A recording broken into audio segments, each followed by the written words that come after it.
Estoy totalmente de acuerdo y cierto que es una historia de una época cultural muy particular en la Argentina, en Latinoamérica, de las cuales mis padres fueron protagonistas en una época justamente muy, pero muy particular de la bohemia argentina, y eso dio lugar a que la vida artística, literaria, alcanzara a tener otros tiempos, ¿no? Otros espacios, otros tiempos.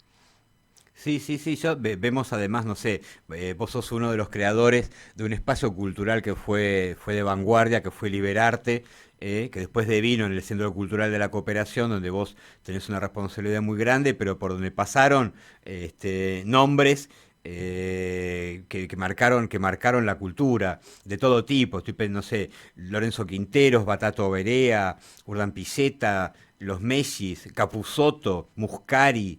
O sea, nombres que me vienen así que recuerdo, hay muchos más y bueno, y que siguen pasando. Y ahora estás reestrenando tu propia obra, Confesiones de un escritor. ¿Por qué el reestreno? Bueno, mira, a nosotros el año pasado nos fue muy, pero muy bien. Fue una obra que, como bien decías, se estrenó en el Centro Cultural de la Cooperación, y le dimos continuidad en esta segunda temporada. Vos sabés que Haroldo Conti es uno de los grandes escritores del 60, ¿no? Junto a Rodolfo Walsh, Antonio de Benedetto, Juan José Saer, y justamente fue desaparecido en 1976 en su casa de Palermo, ¿no? Y este homenaje, este recuerdo, creo que repercutió mucho en el campo cultural, intelectual, y la obra, además, en la forma en que se presenta, es muy afectiva. Es una obra tanto para los que leyeron a Conti como para los que no leyeron a Haroldo Conti.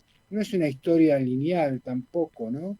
Es una obra que cuenta la vida de Haroldo Conti desde su propia obra literaria, ¿no?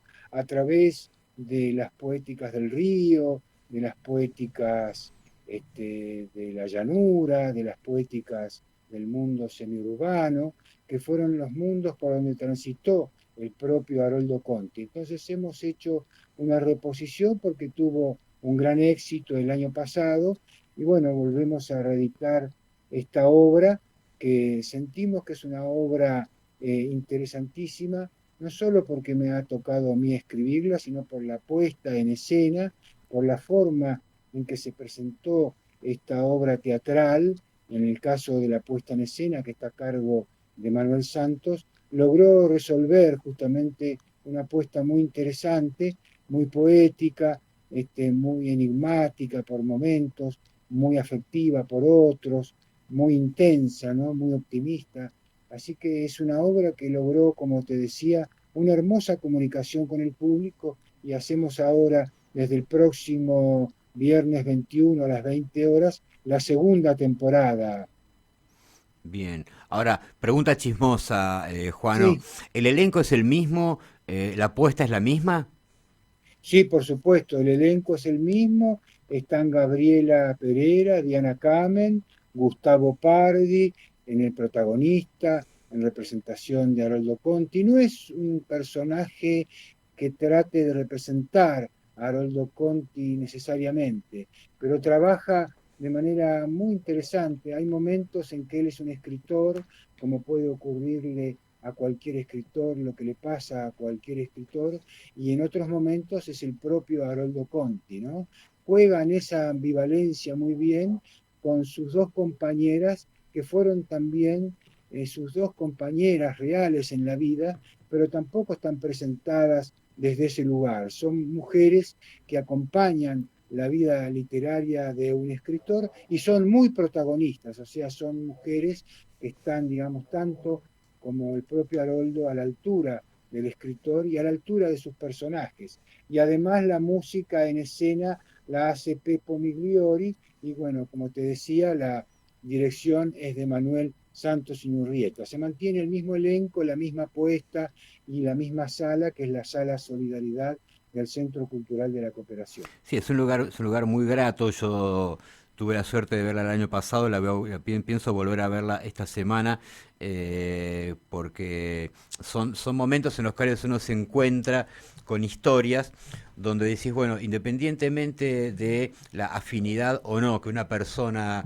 actual, contemporánea, pueda tener ideológicamente con estos escritores, es muy interesante el hecho de que tanto Conti como Walsh, como Saer, como Viñas, me animo a agregar, eran tipos que ejercían la literatura, ¿no? Que escribían con una mirada puesta sobre la realidad que tenía mucho que ver con su época, ¿no? Eh, Así es, así es. Vos fijate que el propio Haroldo, como los escritores que vos acabás de nombrar, podemos agregar, qué sé yo, Antonio de Benedetto, muchos más, el 60 fue una época muy productiva del hacer literario, pero también acompañaron estas relaciones en que la literatura era la vida y la vida era la literatura, ¿no?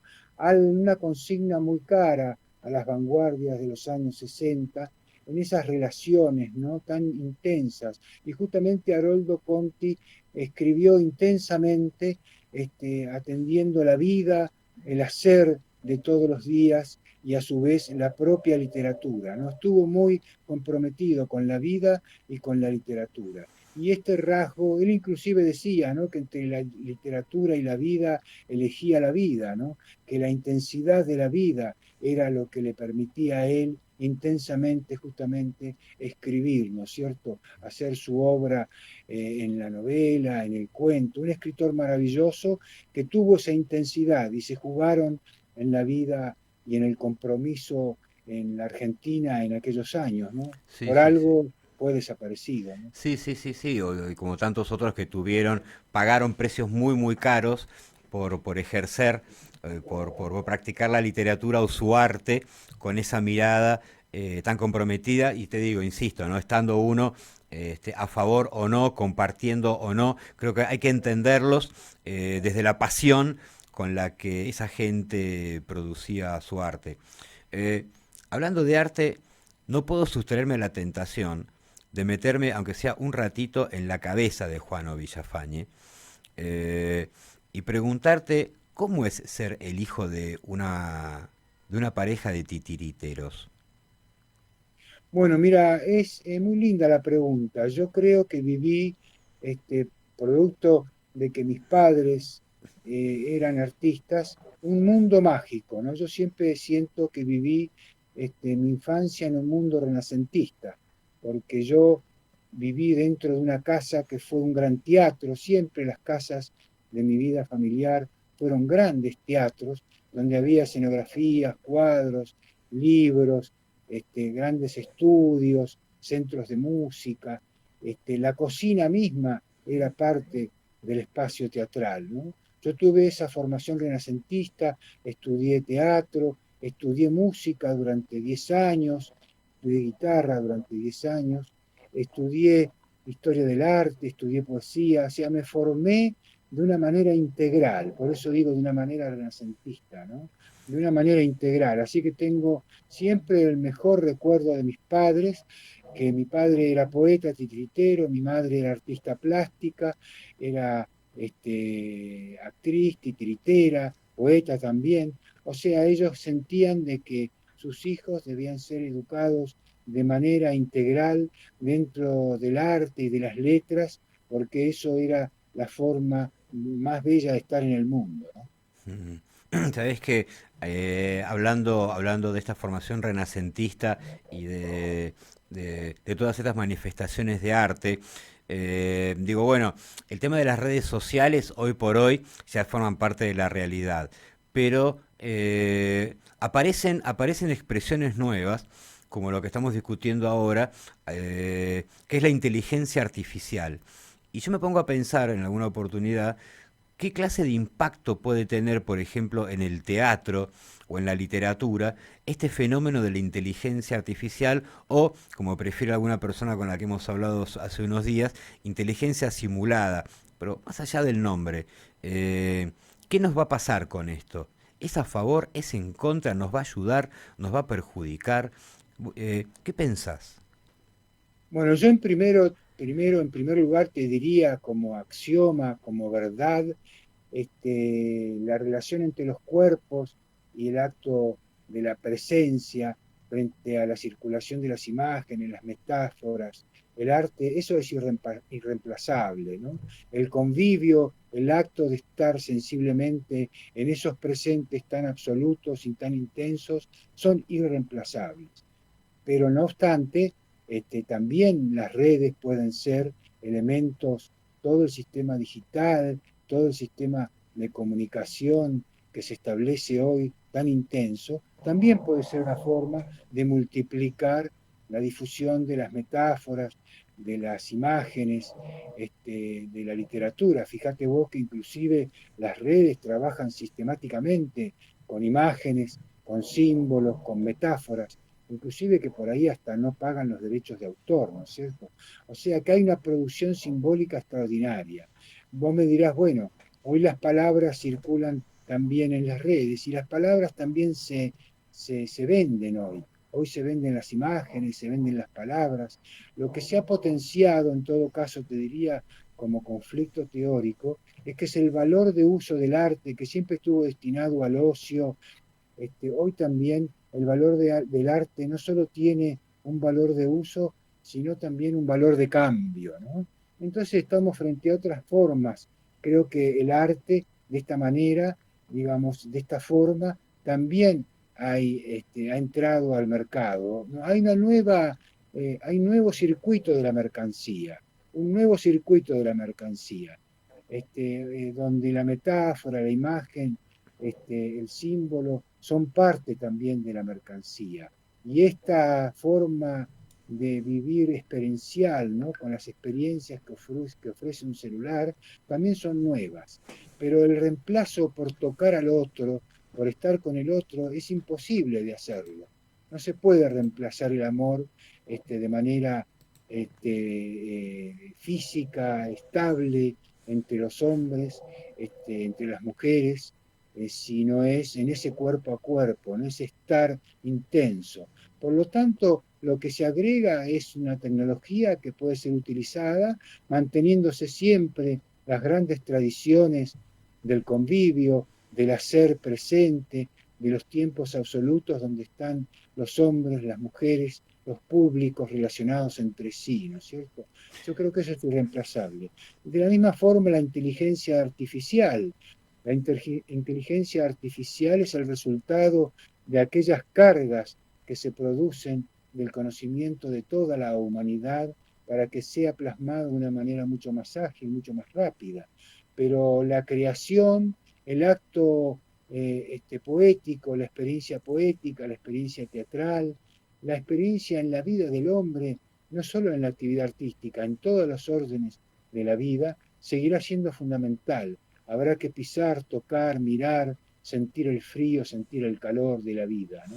Eso es irreemplazable. A Ese, lo que se agrega en todo caso es este mundo de las nuevas tecnologías y la inteligencia artificial que abreviará algunos rasgos de las escrituras y del pensamiento, pero nunca la creación original de la filosofía, de la literatura, del cálculo matemático, ¿no es cierto? Porque hay que proveer a esa inteligencia artificial las nuevas inventivas que se van a producir en la vida del hombre, ¿no? Es una relación nueva entre la técnica y el hombre, pero que no reemplaza para nada el acto, digamos, vivencial del convivio.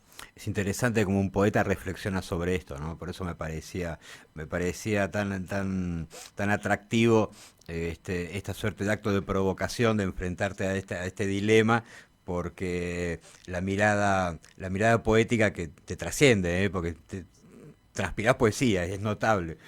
Dice Liliana de Belgrano, hermosa entrevista a Juano Villafañe, interesante todo lo que cuenta. Estoy de acuerdo. Antes de despedirnos, Juano, si me lo permitís, el Centro Cultural de Cooperación es un lugar distinto, probablemente. Yo tuve la oportunidad de ver, así como el año pasado, de ver Confesiones de un escritor, he visto otras cosas. Una de las cosas que vi, por ejemplo, fue la obra protagonizada por Pompeyo Audibert, Habitación Macbeth. Bueno, hay espectáculos de esa naturaleza. ¿En qué anda el Centro Cultural de la Cooperación? ¿Cómo se lo explicás a alguien?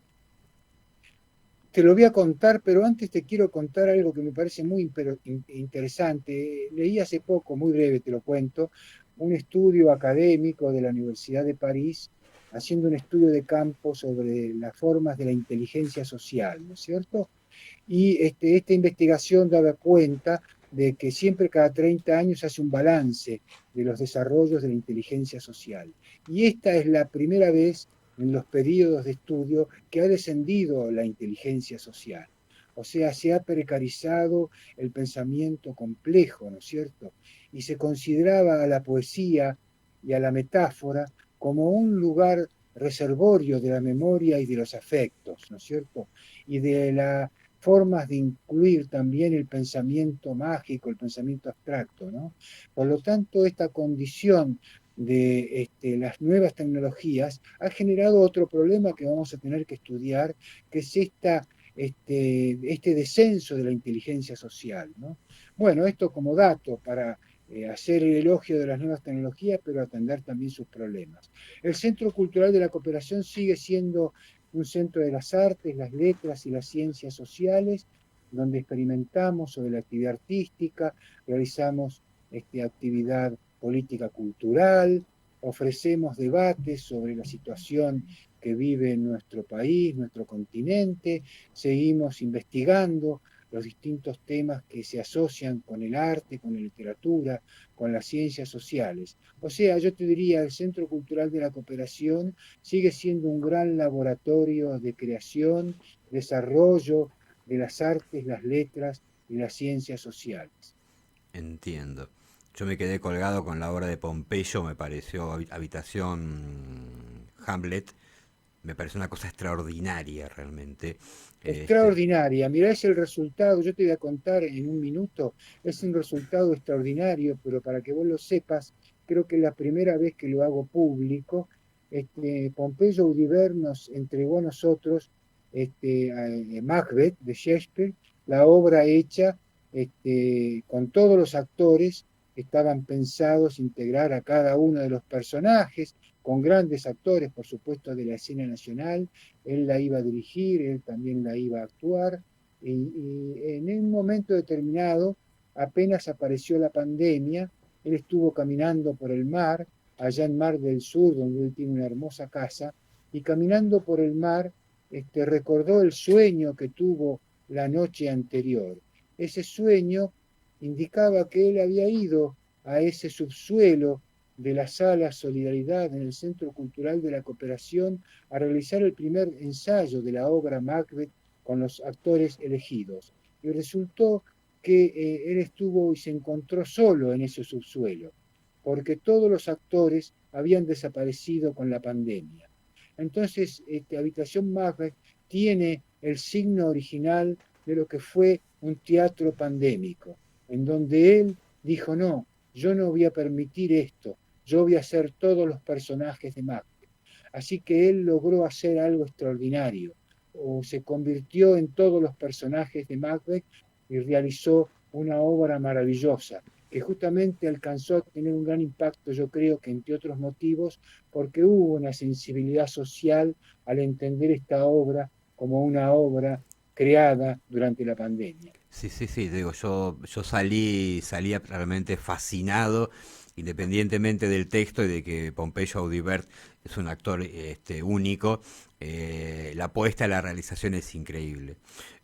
Juano, nos despedimos. Espero verte el viernes a las 20 en el reestreno de Confesiones de un escritor ahí en el teatro. ¿Será posible? Muchísimas gracias, te esperamos y a todo el público, a los oyentes, todos los viernes a las 20 horas en el Centro Cultural de la Cooperación. Un gran abrazo y gracias por esta hermosa nota. Un cariño grande, Juano, gracias.